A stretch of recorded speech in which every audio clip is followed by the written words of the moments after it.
अब मैं आज के मुख्य वचन पे आऊँगा, और जो वचन प्रभु ने मुझे दिया पाया जाता है 2 कुरिन्थियों उसका 4 अध्याय उसके 7 से 9 पद को।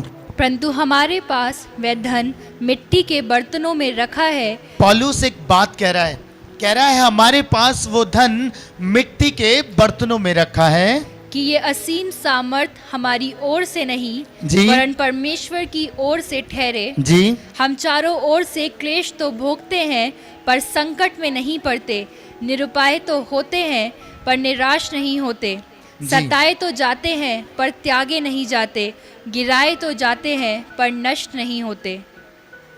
परमेश्वर का दास कह रहा है हम सताए जाते हैं, निरुपाय होते हैं, निराश नहीं होते, गिराए तो जाते हैं पर नष्ट नहीं होते। क्यों पौलुस इस बात को बता रहा है कलीसिया को, कुरिन्थियों की कलीसिया को? वो जानता था कि परमेश्वर में जब से वो रहा, जब से वो प्रभु में आया, उसने बहुत कलेश झेला, उसने बहुत सताव झेला, उसने बहुत कष्ट झेला प्रियो। और वो बयान कर रहा है हम बार बार सताए जाते हैं, हम बार बार निराश किए जाते हैं, निरुपाय होते हैं, पर फिर भी परमेश्वर हमें संभालता है। हालेलुया। प्रभु हमें संभाल के रखता है, वो हमें गिरने पर भी नष्ट नहीं होने देता। पता है जब आप मसीह में हैं, इस बात को याद रखिएगा, जब आप मसीह में आए हैं तो आप सताए जाएंगे, आप पे कष्ट आएगा, आप बार बार शायद निराशा का शिकार हो जाएं, बार बार आपको लगे कि आप गिर रहे हैं, पर परमेश्वर एक बात कह रहा है, इन सारी बातों में भी परमेश्वर आपकी बढ़ोतरी करेगा, परमेश्वर आपको बढ़ाएगा। कई बार आपने देखा है ना, मसीह जीवन पे बहुत सताव आता है, बाहरी भी और भीतरी भी, दोनों तरफ से वो संकट से, कलेशों से, सताए जाने से गुजरते हैं। मैं आज इसकी चर्चा करूंगा, पर प्रभु की एक प्रतिज्ञा है। जब पौलुस ने इस बात को कहा, उसने एक आरंभ में एक बात कही और वो बहुत खूबसूरत है कि ये धन मिट्टी के बर्तनों में रखा है। मिट्टी के बर्तन कौन है बताइए? हम सब। हालेलुया। हम सब वो मिट्टी के बर्तन है जिसमें वो असीम धन रखा है, और वो धन कौन है? जोर से बोलिएगा, यीशु मसीह। हालेलुया।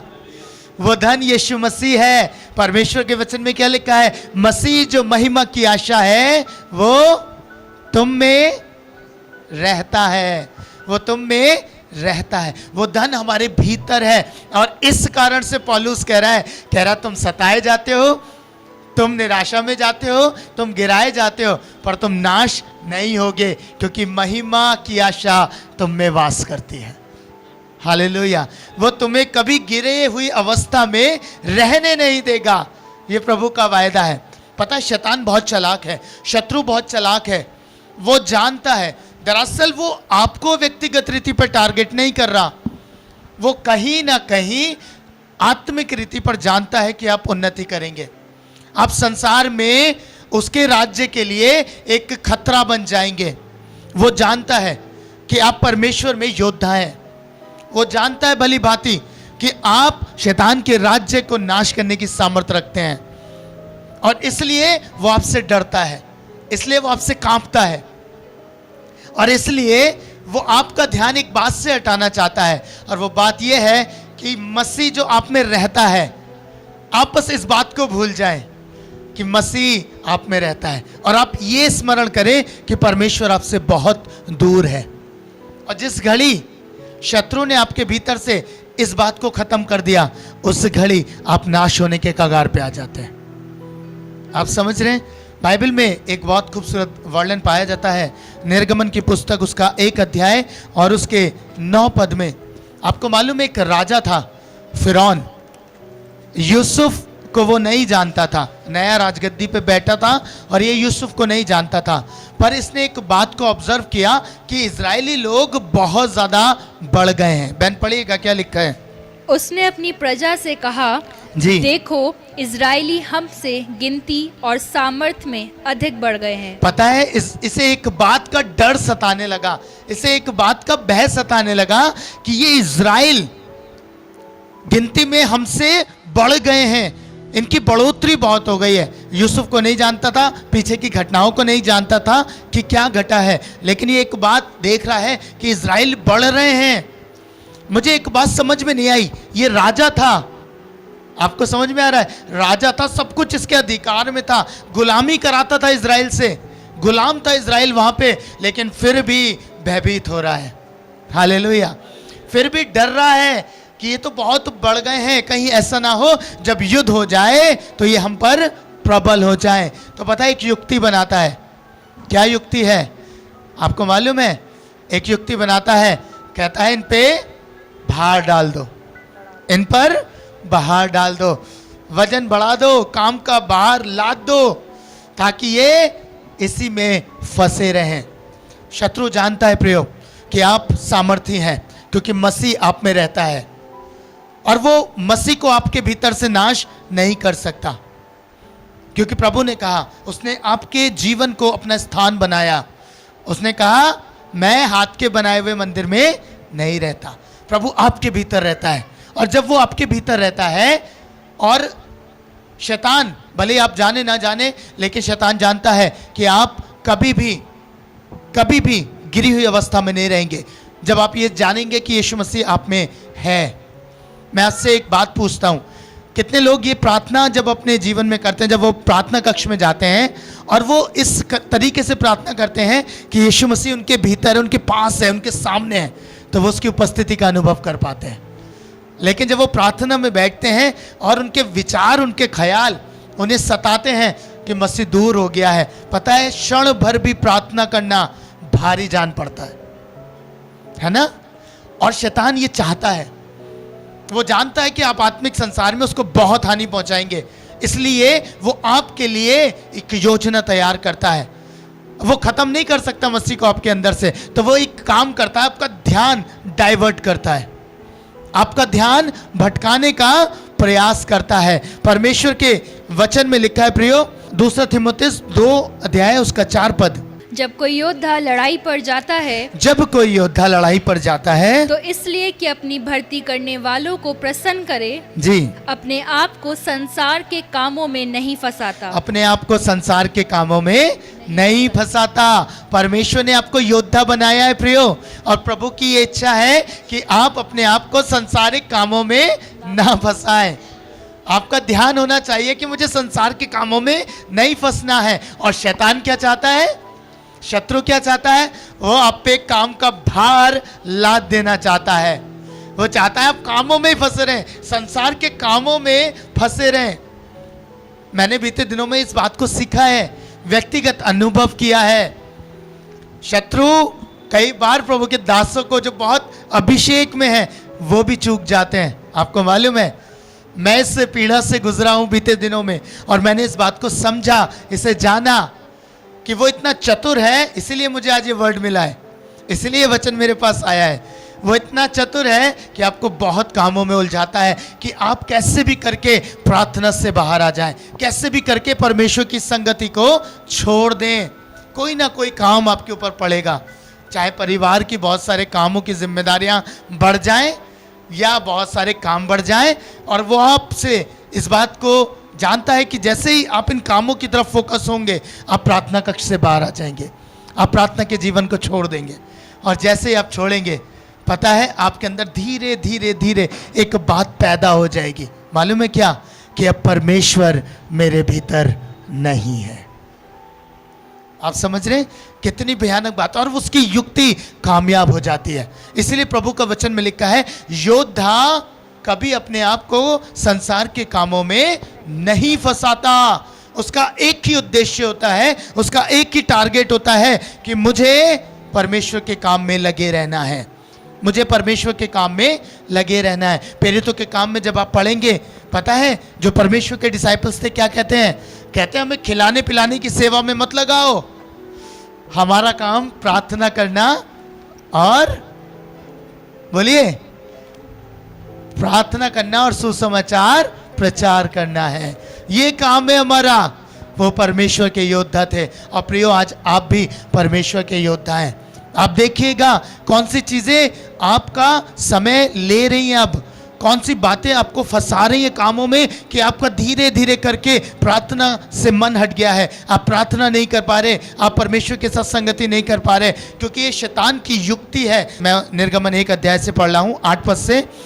मिस्र में एक नया राजा गद्दी पर बैठा जो यूसुफ को नहीं जानता था। उसने अपनी प्रजा से कहा, देखो इजरायली हमसे गिनती और सामर्थ्य में अधिक बढ़ गए हैं, इसलिए आओ हम उनके साथ बुद्धिमानी से बर्ताव करें। क्या कह रहा है? बुद्धिमानी से। शैतान बहुत तेज है, शत्रु बहुत तेज है, वो भी आपसे बुद्धिमानी से बर्ताव करता है। आपको डायरेक्टली ऐसे हार्म नहीं करेगा, आपको सीधे उससे युद्ध करने की आवश्यकता नहीं होगी, वो आपके सामने डायरेक्ट आके नहीं करेगा कुछ काम, वो बुद्धिमानी से बर्ताव करता है। धीरे धीरे धीरे आपको परमेश्वर की प्रेजेंस से अलग करता है, उसकी उपस्थिति से हटाता है, और बहुत सारे टूल्स हैं उसके पास। लिखा है, कहीं ऐसा ना हो कि जब वे बहुत बढ़ जाएं और यदि संग्राम का समय आ पड़े तो हमारे बैरियों से मिलकर हमसे लड़ें और इस देश से निकल जाएं। इसलिए उन्होंने उन पर बेगारी करने वालों को नियुक्त किया। आपको मालूम है क्या है? परमेश्वर के वचन में लिखा है, फिरौन ने क्या किया?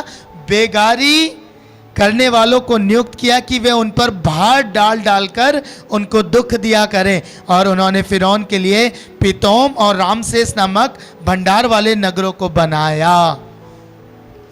इस पे भार डाल दिया, किस लिए? कि ये नगरों को बनाए। आप पर भार डालता है, व्यर्थ कामों में उलझाता है, व्यर्थ की चीजें करो, संसार की चीजें बनाओ, धन दौलत ऐशो आराम इकट्ठा करो, खूब कामों में फंसे रहो ताकि परमेश्वर से दूर होते रहो। प्रभु कह रहा है प्रियो। फिर दूसरी बात उसने करी, उन पे बेगारी करने वालों को नियुक्त किया। आपको एक बात बताऊं, जब मैंने इसे पढ़ा मुझे बहुत आशीष मिली। ये बहुत कुटिल लोग थे, बहुत ज्यादा निर्दयी लोग थे, ये मारते थे इजरायलियों को, पीटते थे अगर इजरायली काम सही से नहीं करते थे। ये बेगारी कराने वाले नियुक्त किए गए थे। पता है आपके ऊपर भी नियुक्त किए गए हैं। शैतान चालाक है, ऐसे नियुक्त नहीं किया है। पता है कौन लोग हैं? जो ईश्वर को नहीं जानते, परमेश्वर को नहीं जानते। हो सकता है ऐसे आपके घर में आपके माँ बाप हो सकता है ऐसे आपके मित्र हो सकता है आपके विद्रोही बच्चे हो, या हो सकता है कोई अविश्वास योग्य आपका जीवन साथी हो, आपकी पत्नी, आपका पति।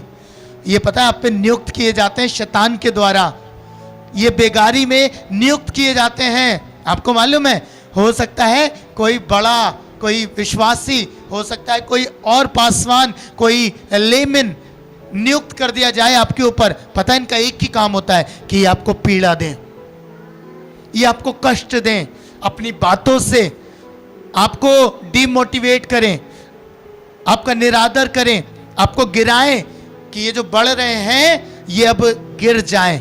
ये काम होता है प्रियो, ये शैतान युक्ति बनाता है। आप देखते हैं ना कई बार जब आप प्रभु में ज़्यादा बढ़ते हैं, कोई ना कोई आता है, कोई ना कोई खड़ा होता है जो आपके लिए आपको बुरा बोलता है, आपकी बुराई करता है। पर परमेश्वर क्या कह रहे हैं पता है आपको? बहुत सारे जीवन होंगे जो आपकी निंदा करेंगे, पता है सारी बातें आपको कष्ट देंगी, आपकी पीड़ा को बढ़ा देंगी।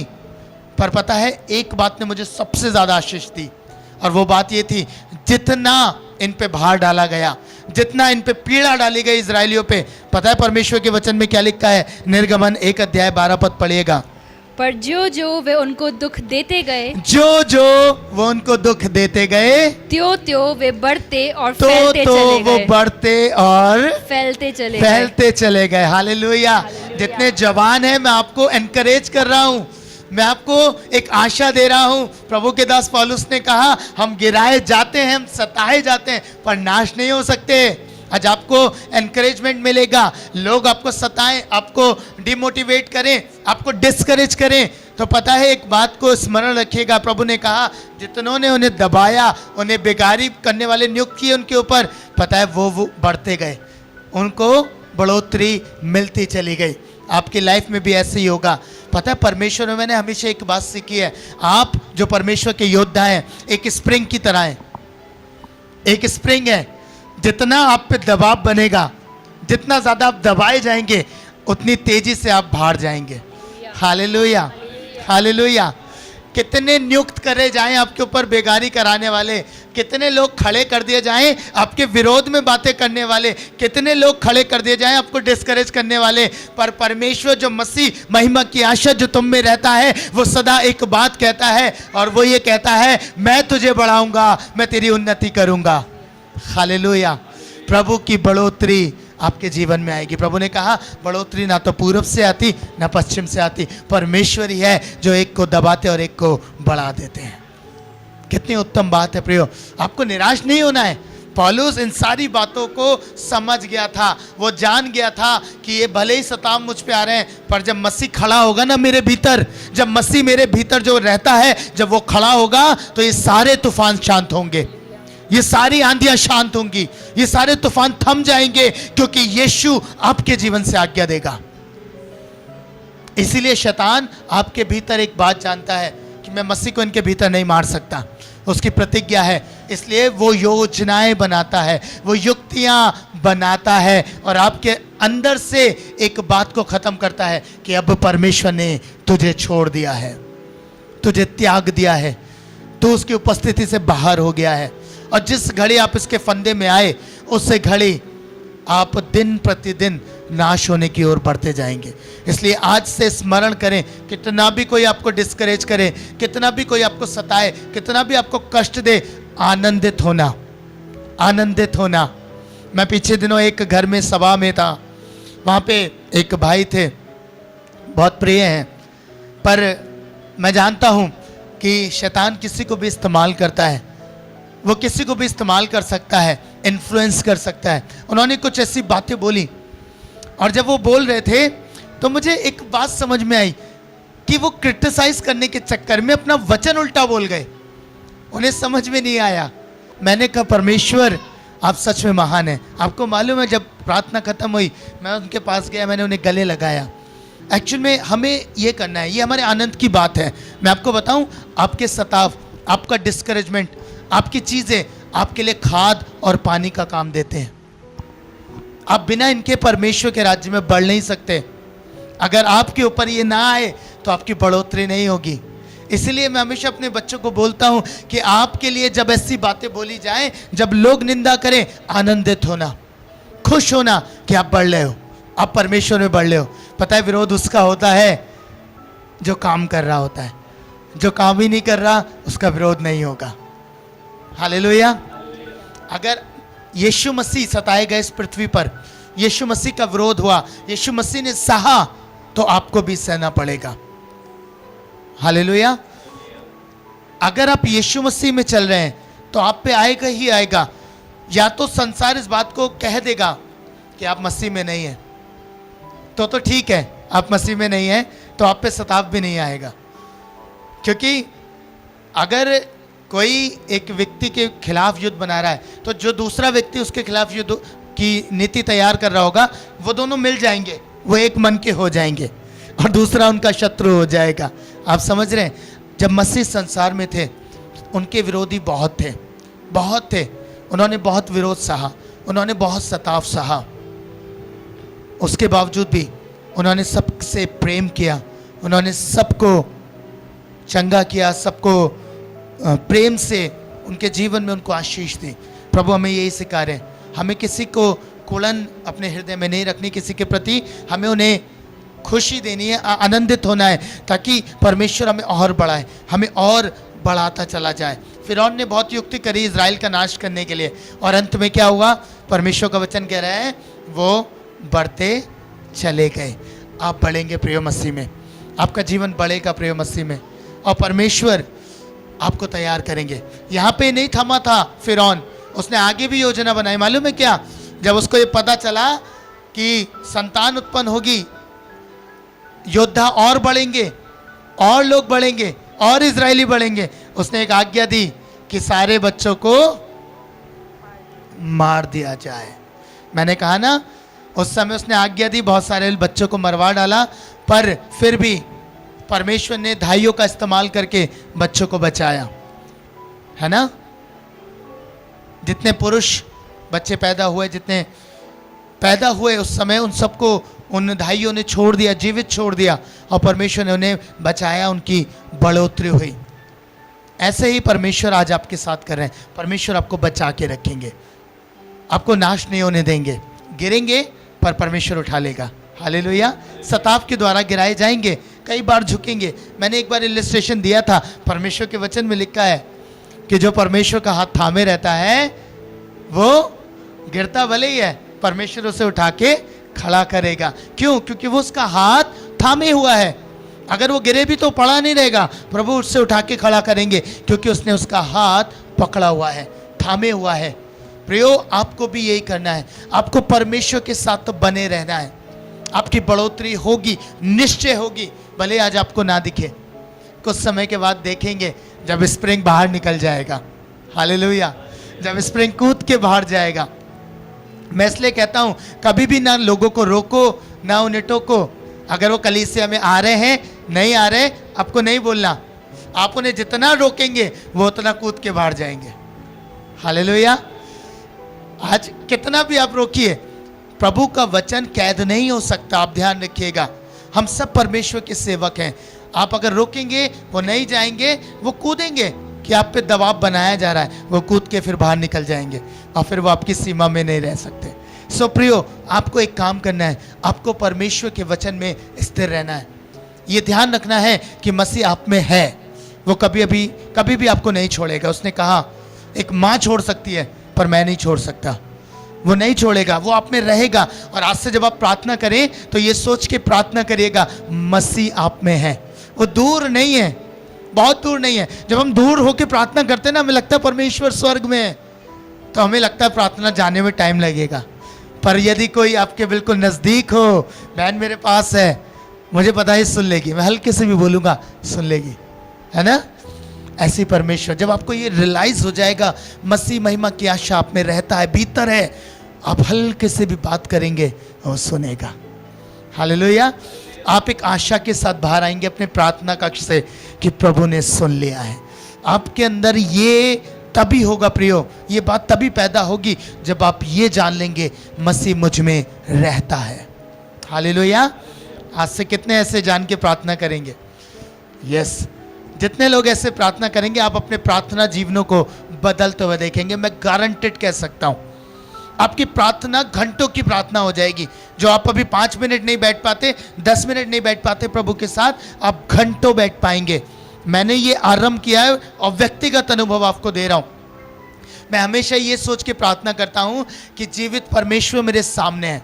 आपको मालूम है, कई बार मैं एक कुर्सी रख लेता हूं और प्रभु के सामने रख के मैं बैठ जाता हूं, प्रभु आप यहाँ विराजिए, मैं चरणों में बैठूंगा और मैं प्रार्थना करता हूं। आपको मालूम है, और जिस घड़ी जब आप ये रियलाइज करेंगे, ये आपका चिंतन बनेगा, आपका माइंड सेट हो जाएगा, तब आपको ये कहना नहीं पड़ेगा प्रभु बहुत दूर है। आप चलते फिरते, उठते बैठते उसे अपने पास पाएंगे, पवित्र आत्मा को अपने साथ पाएंगे। और जब पवित्र आत्मा आपके साथ होंगे, मैं आपको एक बात बताऊं, आप अपराध नहीं करेंगे, आप पाप पे जयवंत हो जाएंगे। हालेलुया। क्योंकि आपको ये पता होगा पवित्र आत्मा साथ हैं, देख रहे हैं मुझे। और जिस घड़ी ये चिंतन आपके अंदर आएगा, उस घड़ी आप जयवंत हो जाएंगे। उस घड़ी आप शत्रु की युक्तियों को नाश करेंगे। आप एक योद्धा की रीति पर तैयार रहेंगे और फिर तो शत्रु के डेरे में हलचल मचेगी। जैसे फिरौन के डेरे में मची, शत्रु के डेरे में मच जाएगी। Hallelujah, hallelujah. आइए प्रियो, हम प्रार्थना करें कि प्रभु हमें ये समझने की सामर्थ्य प्रदान करे कि हम परमेश्वर में कौन हैं, हम प्रभु में क्या हैं, हमारा जीवन परमेश्वर में क्या है, और ये चिंतन हमारे भीतर आ जाए। आइए हम प्रार्थना करें। हालेलुया। महान जीवित अनुग्रहकारी दयालु पिता, आपका धन्यवाद करता हूं, धन्यवाद करता हूं सच में प्रभु इस सामर्थ्य वर्ड के लिए। अभी तक जो निराशा में थे, अभी तक जो प्रभु सताव को लेकर निराश हो रहे थे, गिराए जाने को लेकर निराश हो रहे थे, प्रभु मैं विश्वास करता हूं कि इस वचन ने उनके जीवन में काम करा है। हाँ प्रभु ने भीतर से प्रभु ताकत दी है, सामर्थ्य दी है कि प्रभु वो जान गए हैं कि यीशु हमें कभी नहीं छोड़ेगा। यीशु हमारे जीवन का प्रभु और स्वामी है, वो कभी हमें छोड़ नहीं सकता। पिता, जितने लोग इस समय प्रभु यदि निराशा की अवस्था में आए थे, यदि बीमारी की अवस्था में आए थे, प्रभु यीशु आपके सामर्थ्य नाम में मैं विनती करता, इसी घड़ी से उनकी निराशा जाए, उनकी बीमारियां जाए, चाहे वो ऑनलाइन है चाहे वो ऑफलाइन है। पिता, मेरी विनती है इसी घड़ी से उन्हें तरोताज़ा करें, नया बल, नई सामर्थ्य दें, उनकी जवानी को उकाब के नया करें परमेश्वर, कि नए बल के साथ आपके साथ जुड़ जाएं, नई सामर्थ्य के साथ आपसे जुड़ जाएं पिता। और परमेश्वर आपके राज्य में प्रभु एक ऐसे योद्धा बने कि शैतान के सारे हथियारों का नाश करें। प्रभु आपके लोगों को आग से झपट कर बचाएं, आपके लोगों को निकालें परमेश्वर उस बंधुआई से, बंधनों से जो वो पाए जाते हैं पिता। प्रभु इन्हें ऐसी सामर्थ्य दे, इन्हें ऐसा बल दे। प्रभु आपके लोग हैं, आपके प्रेम में पड़ते हैं, चले जाएं यीशु के सामर्थ्य नाम में, आमीन। हालेलुया। प्रियो, मैं निश्चय जानता हूँ आज के वचन से आपने आशीष पाई है।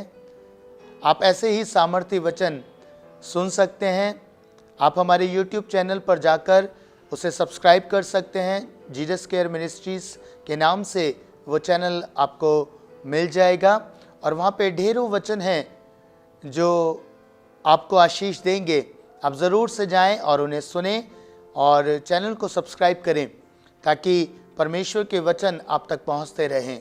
प्रियो, आप हमें फॉलो कर सकते हैं फेसबुक पेज पर, आप हमें इंस्टाग्राम पे भी फॉलो कर सकते हैं। और साथ ही मैं निवेदन करूँगा कि आप हमारी जूम सभाओं से जुड़ सकते हैं जो प्रत्येक रविवार और मंगलवार को शाम को 5 और 6 बजे होती है। आप नीचे देख सकते हैं समय, टाइमिंग को, और साथ ही आप हमें व्हाट्सएप करें अगर आपको लिंक चाहिए और आईडी और पासवर्ड आपको चाहिए, वो आपको मिल जाएगा।